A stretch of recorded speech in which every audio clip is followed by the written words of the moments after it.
Assalamualaikum warahmatullahi wabarakatuh. Selamat pagi dan salam sehat, salam sejahtera untuk kita semua. Perkenalkan, nama saya Budi Aswin SKM MKes. Saat ini aktif sebagai dosen tetap di program studi Ilmu Kesehatan Masyarakat Fakultas Kedokteran dan Ilmu Kesehatan Universitas Jambi.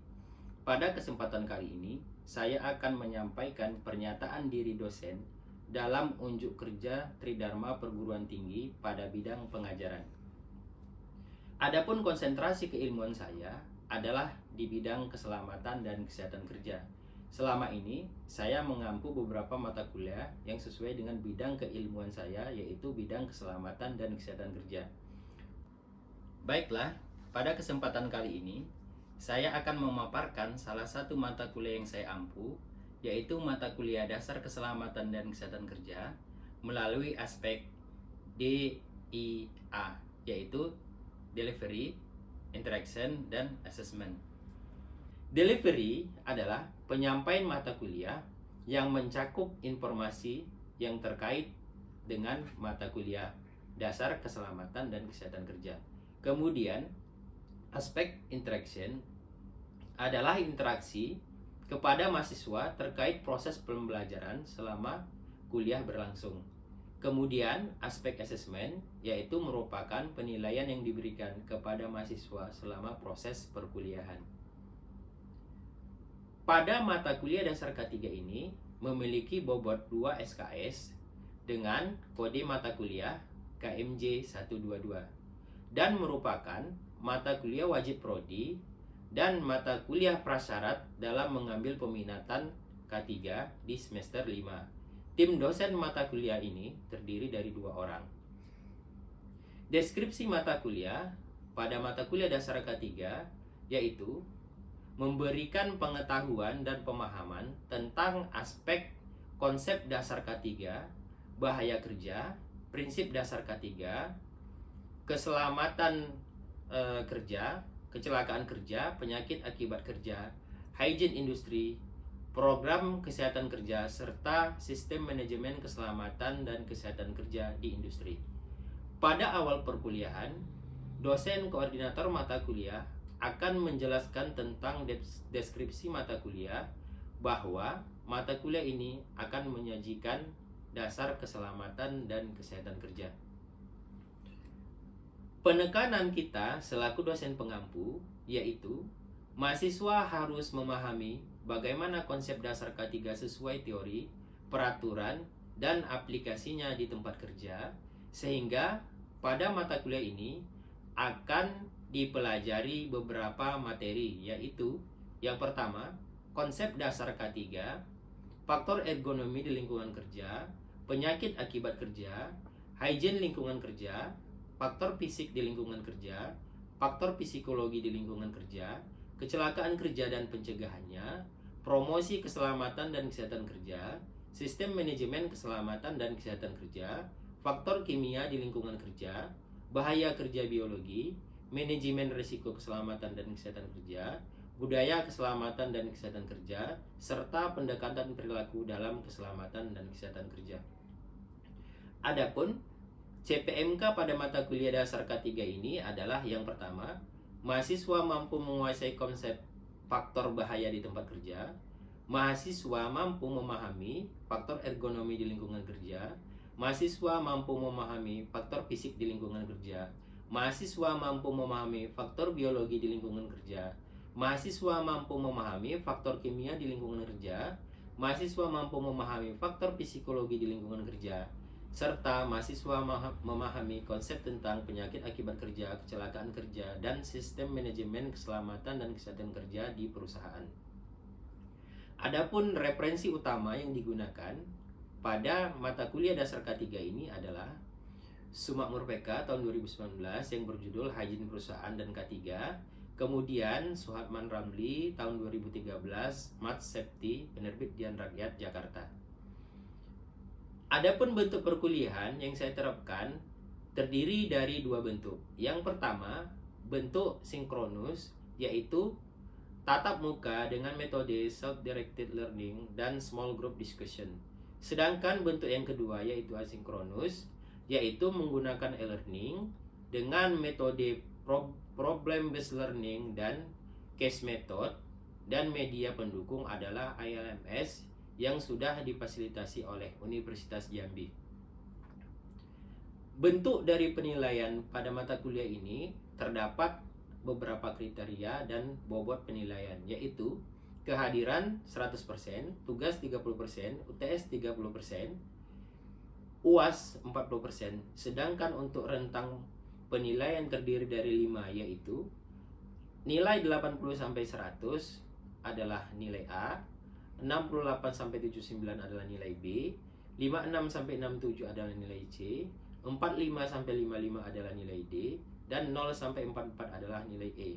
Dan untuk komponen penilaian terbagi atas 3 aspek, yaitu kognitif 40%, psikomotor 20%, dan afektif 40%.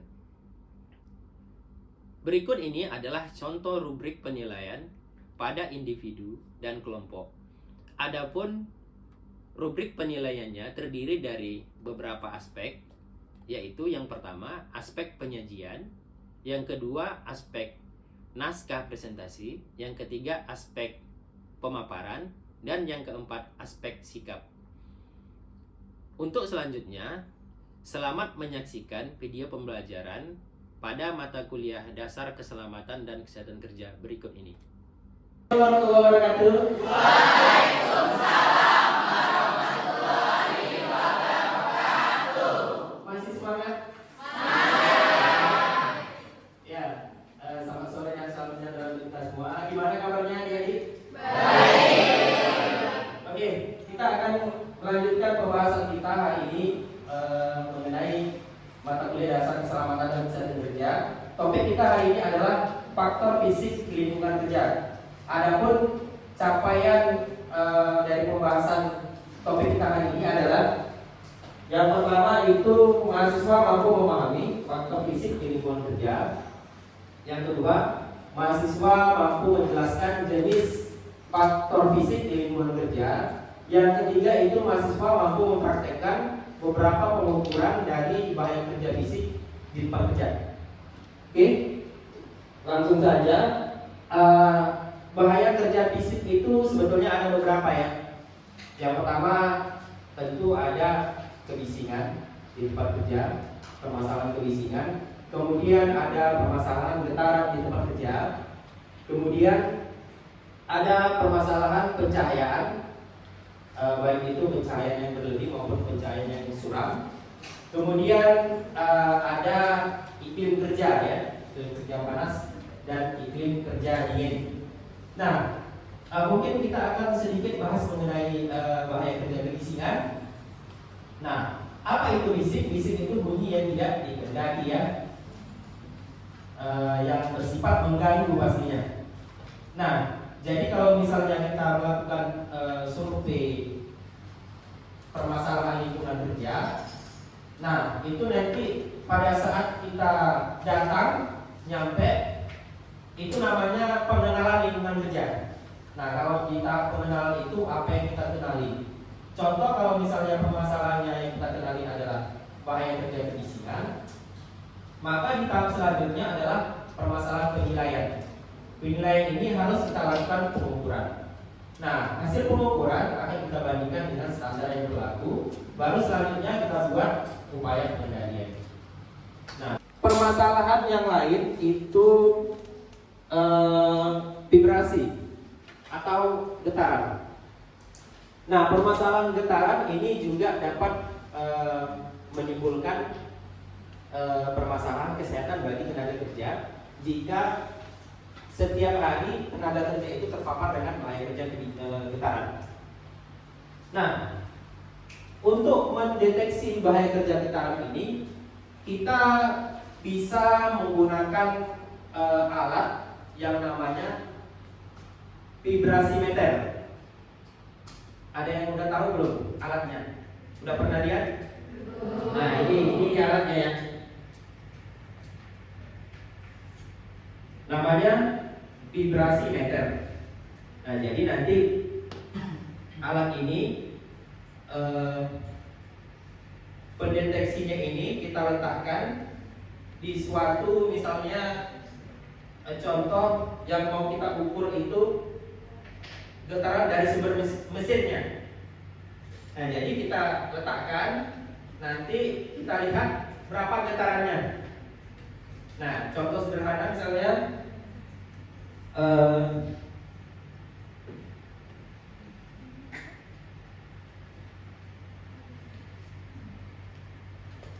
itu ya.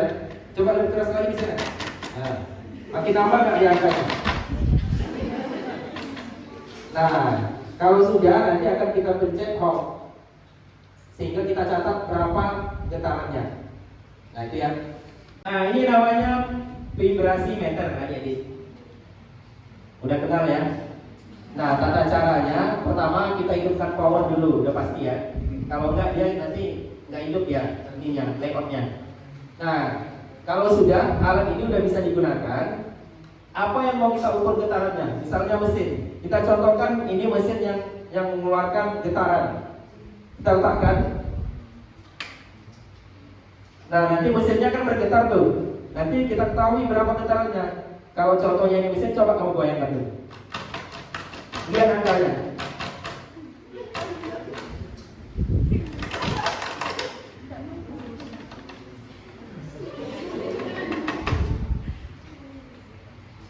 Nah coba. Nah kalau udah 1 menit, kita tekan hold.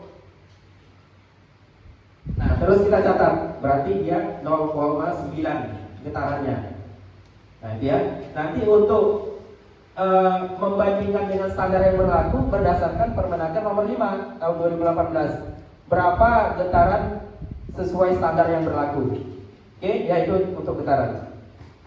Untuk bahaya kerja kebisingan tadi, bahaya kerja kebisingan. Nah, kita menggunakan alat ukurnya sound level meter ya.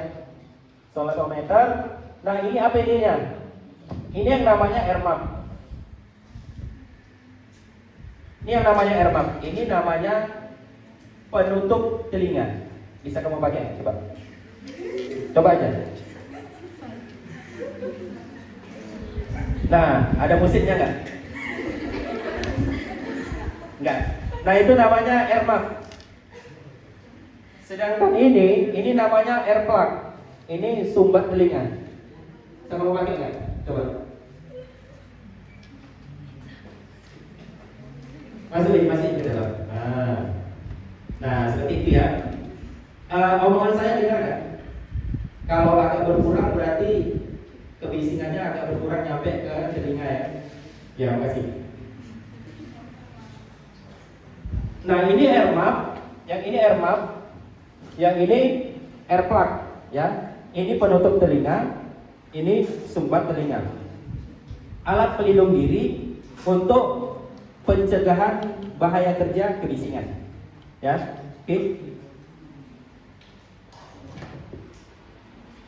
Nah, sedangkan yang ini kita untuk mengetahui berapa pencahayaan yang ada di tempat kerja. Misalnya, contoh ini tempat kerja kita. Berapa pencahayaannya? Kita ukur dengan menggunakan lux meter atau light meter. Nah, ini ya. Udah tahu ya? Oke. Nah, caranya tekan tombol power. Setelah nyala, buka penangkap cahayanya. Setelah itu, yang mana yang mau kita ukur? Nah, kalau misalnya tempat kerja kita ini, kita ukur melalui 5 titik. Setiap ujung-ujung titik sama di tengah satu, baru nanti kita rata-ratakan. Nah, kalau seperti ini, contohnya bisa center HP kamu hidupkan.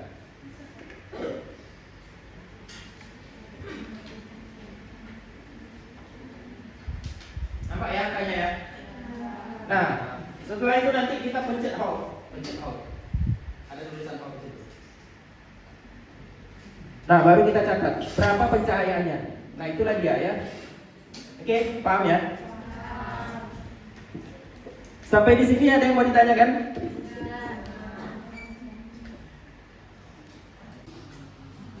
Nah, untuk mempermudah kita akan mempraktekkan tata cara penggunaan alat yang sudah saya jelaskan tadi. Mungkin kita bisa langsung saja bagi kelompoknya, ini kelompok 1, ini kelompok 2, ini kelompok 3, ini kelompok 4. Oke? Oke, kita akan mengukur pencahayaan. Kita langsung praktekkan aja. Nanti kalau memperhatikan temannya, silakan. Halo semuanya, saya perwakilan dari kelompok 1 akan mempraktekkan cara menggunakan alat pengukur getaran. Pertama-tama kita menekan tombol power untuk menghidupkan alatnya. Selanjutnya kita mengarahkan alat pengukurnya ke sumber getaran yang akan kita ukur. Setelah itu kita mulai menggetarkan alat. Setelah itu kita mulai melakukan pengukuran di alat yang sudah digetarkan selama 20 detik. Setelah 20 detik, alat itu akan memunculkan angka untuk getaran dan kita tekan hold untuk mengukur. Dan kemudian dicatat. Terima kasih. Halo teman-teman. Saya dari perwakilan kelompok 2 akan menjelaskan cara menggunakan light meter. Jadi light meter ini difungsikan untuk mengukur cahaya pada tempat kerja. Yang pertama, kita tekan tombol power.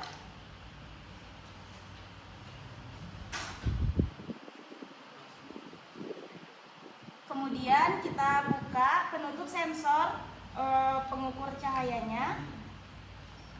Terus mari kita coba untuk ini ya, cahayanya. Setelah 20 detik kita pencet tombol hold. Nah, ini adalah hasilnya dan ini kita catat. Terima kasih. Oke adik-adik, dari hasil pemaparan saya tadi, apakah ada yang mau ditanyakan? Ya, 1, 2, 3. Ya, kamu silakan. Perkenalkan, nama saya Clara. Saya ingin bertanya, Pak. Pak, kalau di pabrik itu kan sumber bisiknya itu tinggi kan, Pak? Terus bagaimana sih kita cara mengontrol kebisingan tersebut? Ya, terima kasih, pertanyaan yang bagus. Silakan duduk kembali. Nah, mungkin kita langsung tampung aja ya pertanyaan yang selanjutnya. Silakan. Ya, silakan. Sebelumnya perkenalkan, nama saya Nadela Mahesa. Saya mau bertanya, Pak, apa dampak tenaga kerja yang sering terpapar getaran secara non-tinggi? Ya, terima kasih. Silakan duduk. Yang selanjutnya tadi? Ya, silakan. Perkenalkan, nama saya Nabila. Pak, saya ingin menanyakan Pak.